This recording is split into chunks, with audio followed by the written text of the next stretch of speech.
بسم اللہ الرحمن الرحیم۔ السلام علیکم۔ آج ہم بات کریں گے 4 اہم ایشوز کے حوالے سے۔ احتساب عدالت اسلام آباد میں رینٹل پاور کیس پر سماعت ہوئی ہے اور عدالت نے فیصلہ محفوظ کیا ہے، اس کی مختصر تفصیلات آپ کے ساتھ شیئر کروں گا۔ یہ وہ مشہور زمانہ یا اس کو آپ بدنام زمانہ کہہ سکتے ہیں رینٹل پاور کیس ہے، جہاں سے راجہ رینٹل بنا اور یہ سارے معاملات چلے۔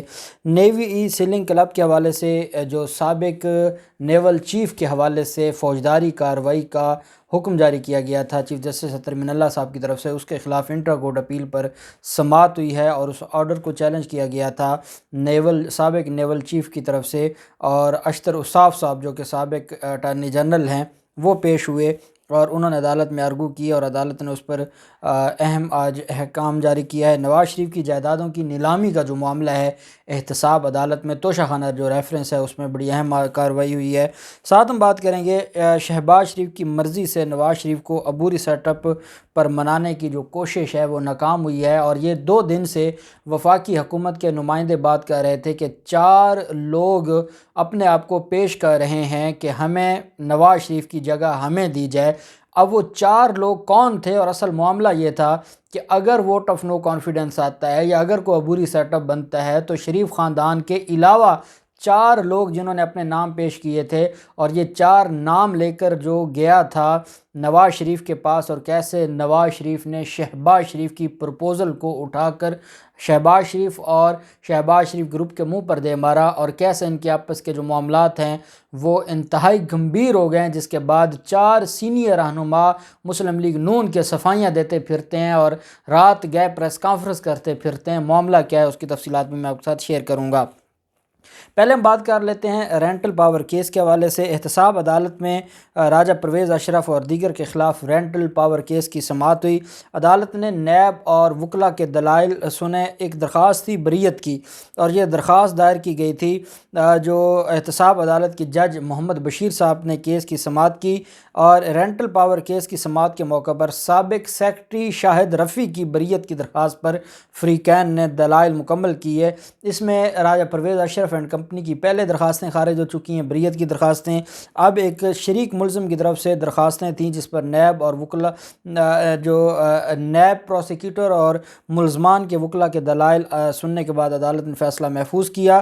عدالت 24 جنوری کو شاہد رفیع کی بریت کی درخواست پر اپنا فیصلہ سنائے گی۔ نیب پروسیکیوٹر سہیل عارف اور وکیل شاہد رفیع عدالت میں پیش ہوئے۔ نیب نے اپنے دلائل میں شاہد رفیع کی بریت کی مخالفت کر دی۔ قومی احتساب بیورو کے نمائندے کا کہنا تھا کہ ملزم کے خلاف ٹھوس شواہد موجود ہیں، بریت کی استدعا مسترد کی جائے۔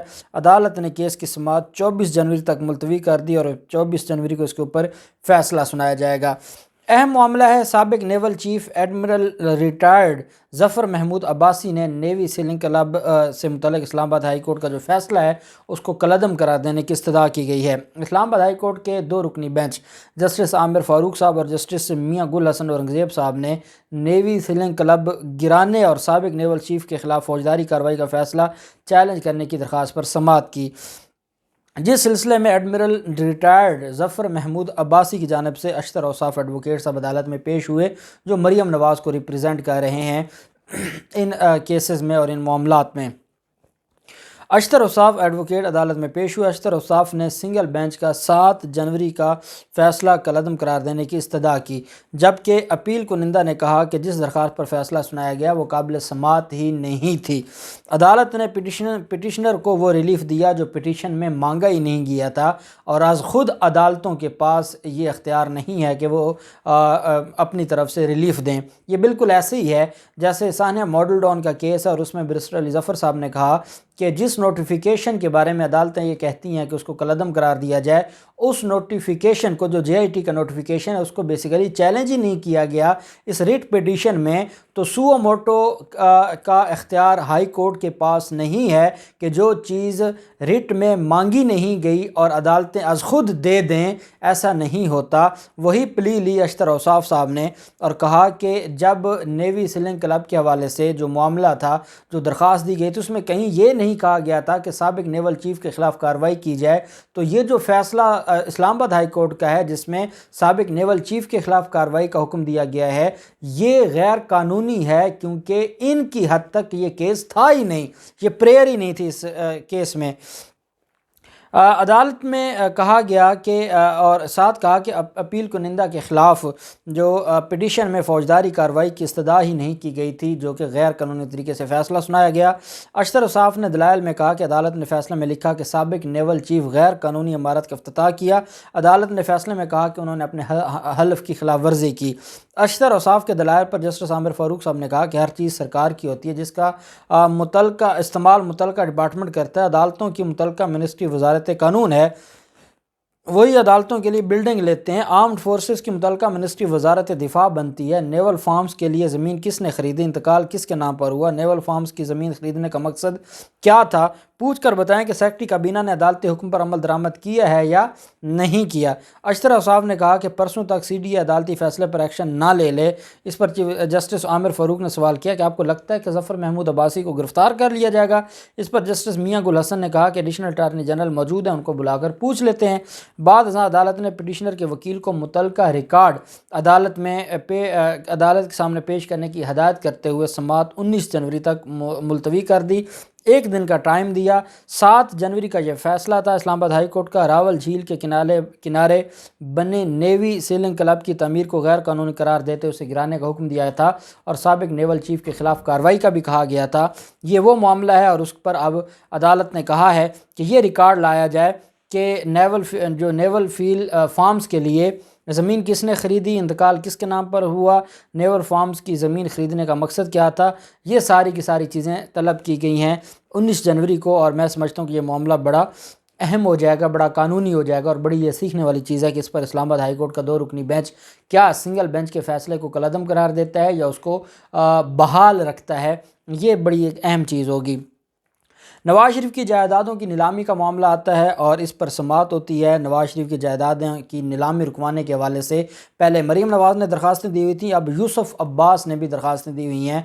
یہ عباس کے بچے ہیں، یوسف عباس، کیونکہ یہ وہ واحد جو شریف خاندان میں سے جو واحد چند لوگ جو یہاں پر موجود ہیں اس میں ایک یوسف عباس بھی ہے، اس وجہ سے ان کے تھرو یہ درخواستیں دلوائی جاتی ہیں۔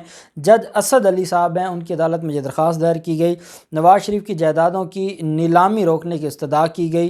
درخواستوں میں یہ موقف اختیار کیا گیا کہ جائیدادوں کی وراثت منتقل ہو چکی ہے، نیب نے وہ جائیداد بھی کر لی جو دوسرے لوگوں کے حصے میں آئی، لہٰذا عدالت اپنے فیصلے پر نظر ثانی کرے۔ درخواست گزاروں کا مزید کہنا تھا کہ نواز شریف کی واپسی پر جائیدادوں کی نیلامی کا عمل چیلنج ہو جائے گا، اس وجہ سے اس کو ابھی نیلام نہ کیا جائے، اور نواز شریف واپس آئیں گے تو اس کے بعد یہ معاملہ دیکھا جائے۔ عدالت نیلامی کے خلاف حکم امتناعی جاری کرے، وہ تو عدالت نے جاری نہ کیا، لیکن عدالت نے کارروائی کرتے ہوئے 4 فروری کو وکلاء سے جواب طلب کیا ہے اس درخواست پر جو درخواست دائر کی گئی ہے شریف خاندان کی طرف سے۔ بورڈ آف ریونیو پنجاب نے سابق نواز شریف کی پراپرٹی فروخت کے لیے رہائش گاہ جاتی عمرہ پر نوٹس آویزاں کیے تھے، جس میں کہا گیا تھا کہ زرعی اراضی کی نیلامی 19 نومبر کو کی جائے گی، اور پھر اس کے بعد یہ معاملہ رک گیا تھا۔ اب یہ احتساب عدالت میں آئے ہیں، انہوں نے ریونیو جج سے ایک چھوٹا سا فیصلہ لے لیا اور اس سے وہ نیلامی کی کارروائی وہاں رکوا دی، اور یہاں احتساب عدالت میں نئی درخواستیں دے دیں۔ یہ احتساب عدالت لاہور ہے، جج اسد علی ہیں، اور یہ معاملہ ہے جو غیر قانونی پلاٹ الاٹمنٹ کیس کا میر شکیل الرحمان والا، اس میں نواز شریف کی جائیدادیں کرنے کا حکم جاری کیا گیا تھا، بھاگ سرکار ضبط کرنے کا معاملہ تھا، اور یہ اس کے اوپر اب یہ ساری چیزیں ہیں۔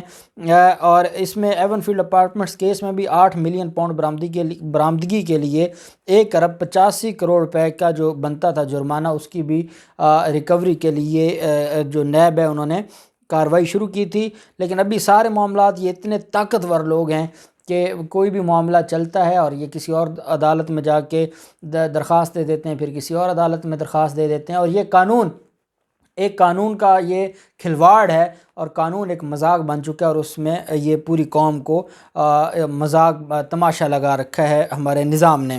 وزیر اعظم کے لیے 4 لیگی امیدواروں کے نام دیکھ کر نواز شریف ناراض ہو گئے۔ 4 لیگی رہنماؤں کا ذکر کیا تھا فواد چودھری نے بھی، اور پاکستان تحریک انصاف کی قیادت نے، ان کے بارے میں یہ انکشاف ہوا ہے کہ وہ عبوری وزیر اعظم کے منصب کے امیدوار تھے۔ عبوری وزیر اعظم کے لیے 4 لیگی امیدواروں کا نام دیکھ کر نواز شریف کو سخت غصہ آ گیا۔ شہباز شریف کی مرضی سے نواز شریف کو عبوری سیٹ اپ پر منانے کی کوشش ناکام ہو گئی۔ فواد چودھری نے جن 4 لیگی رہنماؤں کا ذکر کیا تھا وہ عبوری وزیر اعظم کے امیدوار تھے۔ ان 4 میں سے ایک رہنما چند روز پہلے نواز شریف سے ملنے گئے تھے اور انہوں نے عبوری وزیر اعظم کا نام اپنا نام سب سے اوپر رکھا تھا، اور ان کا نام ہے ایاز صادق۔ ایاز صادق آج کل بڑی باتیں بھی کرتے تھے، اور جو باقی 3 ہیں ان میں سے ایک سینٹرل پنجاب سے ہے، دوسرا سینٹرل پنجاب والے آپ جانتے ہیں احسن اقبال، دوسرا پوٹوہار سے ہے، جانتا ہے ہر کوئی شاہد خاقان عباسی، اور تیسرا کراچی سے ہے، اور کراچی والے بھی آپ جانتے ہیں جو ان کی جس کو اے ٹی ایم کہا جاتا ہے مسلم لیگ نون کی۔ اور ساتھ اس میں کہا گیا کہ جو ذرائع نے یہ بھی بتایا کہ لنڈن تجویز لے کر جانے والے کو شہباز شریف کی حمایت حاصل تھی، جبکہ لاہور کے رکن اسمبلی پنجاب کی وزارت اعلیٰ کے وہ امیدوار تھے۔ نواز شریف نے تجویز سن کر ناراضگی کا اظہار کیا اور کہا کہ آپ کی تجویز نامناسب ہے، اس سے پہلے آپ کو پوچھنا چاہیے تھا، مجھ سے پوچھے بغیر آپ نے یہ 4 نام کیسے تجویز کیے؟ لیگی رہنما نے کہا کہ یہ سب مجھ پر متفق ہیں، اس لیے اپنا نام اوپر رکھا ہے۔ پی ٹی آئی پی پی کے کچھ ارکان بھی ساتھ دینے کے لیے تیار ہیں۔ نواز شریف نے کہا کہ عبوری سیٹ اپ نہیں، شفاف اور فوری نئے انتخابات چاہیے، ہم عبوری سیٹ اپ کی طرف نہیں جائیں گے۔ اب یہ نواز شریف ایسا کیوں چاہتے ہیں؟ نواز شریف اس وجہ سے چاہتے ہیں کہ شاید ان کو کہیں کوئی موقع مل جائے، شاید ان کے لیے کوئی جگہ بن جائے، اور وہ نہیں چاہتے کہ کوئی عبوری سیٹ اپ بنے یا کوئی عبوری نظام ہے۔ تو یہ ذرائع کا یہ کہنا ہے کہ یہ ہیں تو اپنی ان کی ایک خام خیالیاں، مسلم لیگ نون کی اپنی خام خیالیاں ہیں، اور ورکنگ وہ کر رہے ہیں، اور working vote of no confidence کی بھی وہ بات کرتے ہیں۔ ان کا پاکستان پیپلز پارٹی ڈرے ہوئے خوف زدہ تو سب ہیں، اور چاہتے ہیں کسی طریقے سے خان سے جان چھوٹے، کسی طریقے سے عمران خان سے ہماری جان چھوٹ جائے۔ پاکستان پیپلز پارٹی بھی اس بات پر متفق ہے، اور پاکستان مسلم لیگ نون بھی۔ اب وہ کہتے ہیں کہ اگر عبوری سیٹ اپ آتا ہے تو 4 جو نام ہیں وہ کس کی طرف سے ہوں گے، اور یہ بات فواد چودھری نے کہی کہ کہیں پر ملاقات کرنے والے 4 لوگوں نے کہا کہ آپ ہمیں آگے لے کر آئیں، نواز شریف کو گولی ماریں، تو وہی بات سامنے آ گئی۔ اور رات گئے ایک ہنگامی پریس کانفرنس کی احسن اقبال نے، شاہد خاقان عباسی نے، خواجہ آصف اور خواجہ سعد رفیق نے، اور انہوں نے کہا کہ جو نواز شریف کو کھڈے لائن لگانا چاہتے ہیں مسلم لیگ نون سے، یہ ان کی خام خیالی ہے۔ نواز شریف ہی مسلم لیگ نون کے سربراہ ہیں اور وہی رہیں گے، اور ہم سارے نواز شریف کے ساتھ چلیں گے۔ اب یہ معاملہ تو کھل کر سامنے آ گیا ہے، اور حقیقت کھل کر سامنے آ گئی ہے کہ مسلم لیگ نون میں شریف خاندان کے خلاف بغاوت بڑے پیمانے پر شروع ہو گئی ہے، اور یہ بات مسلم لیگ نون جان گئی ہے مسلم لیگ نون کے رہنما کہ اگر شریف خاندان کو پیچھے نہیں ہٹایا جاتا تو مسلم لیگ نون کا کوئی مستقبل نہیں ہے۔ دیکھتے ہیں مزید کیا تفصیلات ہیں، جو بھی اس حوالے سے کوئی ڈیولپمنٹ ہوگی آپ کے ساتھ شیئر کرتے رہیں گے۔ اللہ پاک پاکستان کا حامی و ناصر ہو۔ بہت شکریہ، اللہ حافظ، پاکستان زندہ باد۔